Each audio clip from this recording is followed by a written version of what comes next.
I see nothing positive coming out of it at all. Theological debate should be done in long-form content. Articles, podcasts, debates.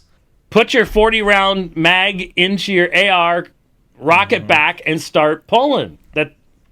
That's all I'm seeing. If you put more than 5 of them in a room, they will start killing each other over their differences. So I hesitate to allow for the simplification. Calm down. Just take a deep breath and calm down. That's what we're hearing from James White as he weighed in on the recent controversy that's causing a major stir in this Twitter war about Christian nationalism. Here's what he had to say in a recent dividing line. Alright, I'm still prepping for the Christian nationalism video, but I've got to play this part by James White. This is James White on the sides of Christian nationalism. Let's hear his thoughts. I guess a lot of people are going after him right now, primarily on the quote-unquote Christian nationalism side. I don't think there is such a thing. I don't think there is a side like that, because I think if you put more than 5 of them in a room, they will start killing each other over their differences. So I hesitate to allow for the simplification that it's Christian nationalists versus non-Christian nationalists and the pietists and baloney. That's just not true. It's much more complicated than that. Anyway, they're going after him, and so anyway, he's talking about Michael O'Fallon, but that was just hilarious. So I just had to record that quick and figure out when I'm going to record my real video. Okay, well now he starts talking about G3, so I'm just going to keep playing it and recording and seeing if I get any material worthwhile for the final podcast. So G3 has gotten in the middle of all this over the past couple of weeks. And Mike's gotten in the middle of it, meaning like they're taking a stand on this and going after something that they see as a theological issue. I see it as a theological issue, and I've seen that for years now, and I've been hoping that someone of significance, influence, platform, ministries would take this on. So I'm glad that G3 is doing that. G3 has gotten in the middle of all this over the past couple of weeks. And Mike's on the board with G3. And so people are going after Mike, and they're going after G3 because of that. But all of this, I mean, just today, I started chasing some of the comment threads. And my stomach was turned. And I have seen stuff today from so-called Christian nationalists. It's the same hard gracelessness that has made me say on this program many times before, I don't want to be a part of that club. Okay. He says over and over again, I don't want to be part of the Calvinist club. And he's one of the biggest proponents of Reformed theology, Calvinism, the doctrines of grace. I haven't discussed that on this program yet, but if you're familiar, it's a beautiful doctrine that many people that adhere to it unfortunately lack grace, just like those that adhere to any doctrine. So that's what we're seeing with those who call themselves Christian nationalists as well. I don't want to be a part of that club. I've seen all sorts of misrepresentation of what anyone's even trying to say from the Christian nationalist side, or even just from a post-millennial theonomic side, which is not identical. A lot of Oh, I'm so glad he said that. I want to hear that again. He said it's identical. Which is not identical? Okay. Post-millennial theonomic side? Which is not identical? Okay, that's not identical. Right. But it's awfully similar, though. And the eschatology of post-millennialism and being theonomic, the brand of Christian nationalism that is being purported basically, to take dominion over the government, to force legislation of the Christian values as not something that a political leader gets into a position. Oh, great, we've got a Christian in a high position who can work to get this Christian law in effect, this law that benefits Christians. No, but like that it's the duty of the Christian, the mandate of the Christian to enforce that. That sure sounds like theonomy to me, the general equity theonomy. Anyway. A lot of misrepresentation from those that would reject any type of quote-unquote Christian nationalism. And right now, it just looks like a conflagration. I see nothing positive coming out of it at all, because it's just put your 40-round mag into your AR, rock it back, and start pulling. That's all I'm seeing. And this is why theological debate should not ever be done on Twitter. It's ridiculous.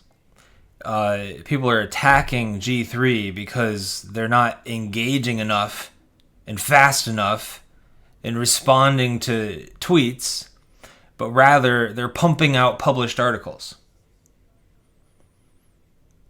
Theological debate should be done in long-form content. Articles, podcasts, debates, public debates, podcast debates. We have the ability to have discussions and debates now. And yes, there will be some out there that will say, oh, I've reached out to G3 and they won't come on my show. Well, because you've insulted them and done things that I told you about elsewhere. So it's obvious why they wouldn't come on your show. You don't, like, you treat people a certain way and they know they're not going to be treated fairly. They know it's going to be dirty. They're not going to come on your podcast. So, but Twitter is the worst place to have a theological discussion. It's just ridiculous. And the expectations are ridiculous. These people that live on Twitter tweet something, and if someone doesn't respond, I don't know, within 20 minutes, an hour, I don't know what their standards are, but they're all double standards. I heard one of the Christian nationalist proponents say he should have consulted us. This guy should have consulted us before he tweeted something. Like, does he think that he needs to consult someone before he tweets something? It's ridiculous. And I'm confident it's coming from both sides, but even James White, who is a theonomist, which would put him on the Christian nationalist side of things, was saying himself that he was seeing far more of it coming from the Christian nationalist side than the anti-Christian nationalist side. What side do we want to call it? The gospel central side? The side focused on the centrality of the gospel, and the side focused on the centrality of enforcing Christian laws. That's kind of wordy, so I'll have to come up with shorter phrases, shorter labels. But they want everyone to take on the label of Christian nationalist, which is far more than just being a patriotic Christian or a politically involved Christian, or even a Christian that would love to live somewhere that has Christian values as the legislature. Like, I'd love to live in a nation that has laws that mirror the moral law of God. That's not what this is about, though. Let's get back to James White. I'm going to try and find my spot again. And right now, it just looks like a conflagration. I see nothing positive coming out of it at all, because it's just put your 40-round mag into your AR, rock it back, and start pulling. That's all I'm seeing. And that's why I said, someone even made a meme mocking me for this. That's why I said, it just seems to me we are not at the maturity level to be able to be having most of the in-depth conversations that people are pretending to be having. Like, well, how are you going to deal with this situation? How are you going to deal with that situation? It's like, we're not there. Yeah, but those are honest questions. I don't know if, some questions are being asked snarky, maybe. But, what brand of Christianity? Can Baptists and Presbyterians coexist? How do we define what a Christian is? How do we define what Christian, how do we define then what blasphemy is? Infant baptism or believer's baptism? I mean, these are a lot of very serious questions. And sometimes those questions are there to point out flawed logic and things that haven't been thought through enough. Because you've got people that like to create theories, namely Stephen Wolfe. When you ask him about practicalities, he has zero answer. The answer is just like, well, we'll figure that out when we get there. We'll figure that out when we get there, which is exactly what we're hearing James White say here. We're not there yet.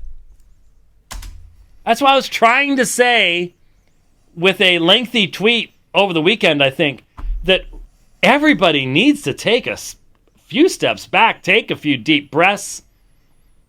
Maybe, if we could have, go out and do some street witnessing together.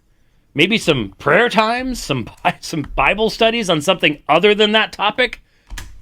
That'd be good, because then maybe people would be able to agree and see some agreement on what the true gospel is, and that we can come together on the gospel. But these Christian nationalist guys want to cut off brothers in Christ who take issue with it theologically and say, we have some serious theological concerns about this. We think it attacks the centrality of the gospel. We've seen issues with this in church history, so let's slow down. But they're like, no, we're not slowing down. I mean, this book has been out 6 months, and Stephen Wolfe is our pope, and so what he says goes. And maybe we don't agree with him with everything, but we do agree that we need to cut out any believer that doesn't call themselves a Christian nationalist and say, I think they're a little woke. I think they're really working for the left.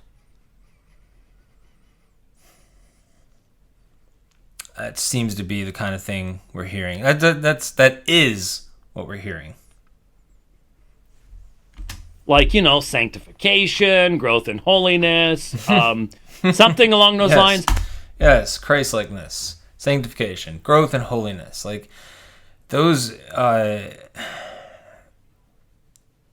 forgotten by many that are talking about this sort of thing.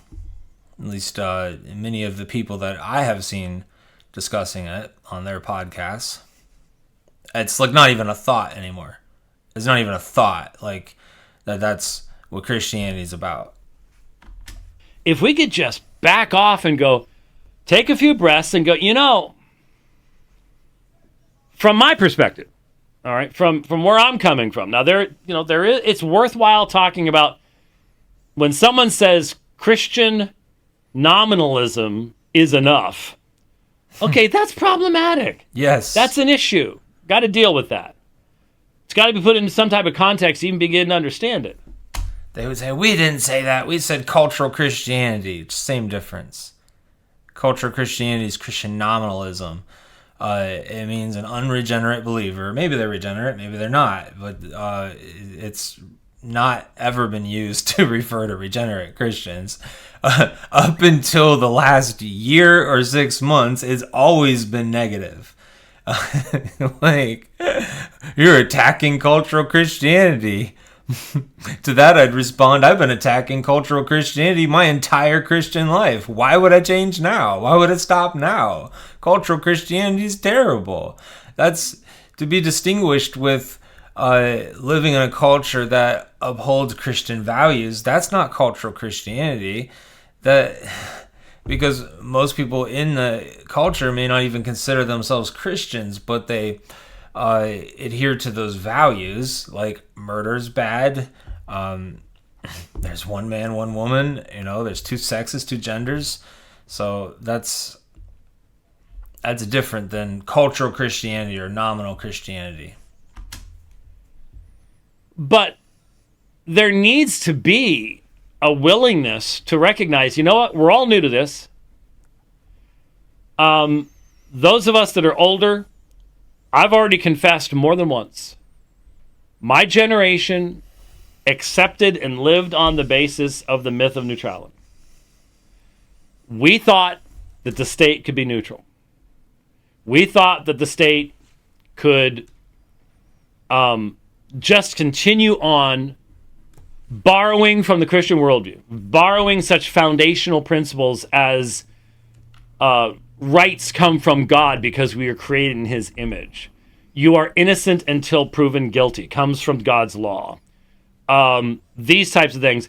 And that the state could just stay neutral in these things. Well, it can't. And we were wrong about that. We've never faced anything like this. We've never faced the fact that COVID tore the mask off of so much of what has been coming at us for quite some time. And so, you think maybe we could show some patience, maybe some grace toward one another, and go, well, let me express my understanding of this. For example, it does seem to me that there has been a major shift in the thinking of a lot of people that was prompted by what happened with COVID and the government overreach, toward a recognition of Christ, not only Christ's lordship over the church, but the fact that means that there are things that the state cannot tell the church what to do. And most of us had never given much thought to sphere sovereignty. You might have read Kuyper or something like that, but it was theoretical. Now it's real. And I have been very benefited by listening to others talking about these things, but I don't live in an echo chamber. I've listened to people on both sides. I have a feeling that the Thursday in September, I think it's the third week of September, somewhere around there, when the pre-conference that Grace Bible Theological Seminary is having before G3, I have jokingly said, I am what's on the menu for that mini conference, because I am the only theonomic postmillennialist at GBTS on staff. And so we've got mainly amillennialists, but I'm guessing, I'm not 1,000% certain, but I'm getting the feeling that maybe Scott Aniol might be premillennial, maybe even dispensational. I'm not sure. I'm not 100% certain. I couldn't tell from some of the things that be said, but there are differences amongst us. And now Josh Buice teaches for GBTS, so I think he's going to be involved with it. And so that's going to be a fascinating conversation, but it's going to be done collegially, respectfully, hopefully not with any of the kind of amazing vitriol that is being called for. I was reading people calling for this. Mm-hmm. I mean, there's a bunch of... Scott has said a number of things on Twitter where I go, nah, that's not really where we're going. That's not really what we're looking for. And so I could, in our conversation, I'll go, yeah, no, that's not representational, and here's why. Man, on Twitter, it's, we need to run this guy out of the kingdom for misrepresenting us. How come he gets a free pass and all the rest of stuff. To see more about this topic of Christian nationalism, my concerns with it, and also how people are fighting to cancel G3 and may very well be canceling you next, be sure to watch this video right here where I go in great detail about that. Go ahead and watch that now.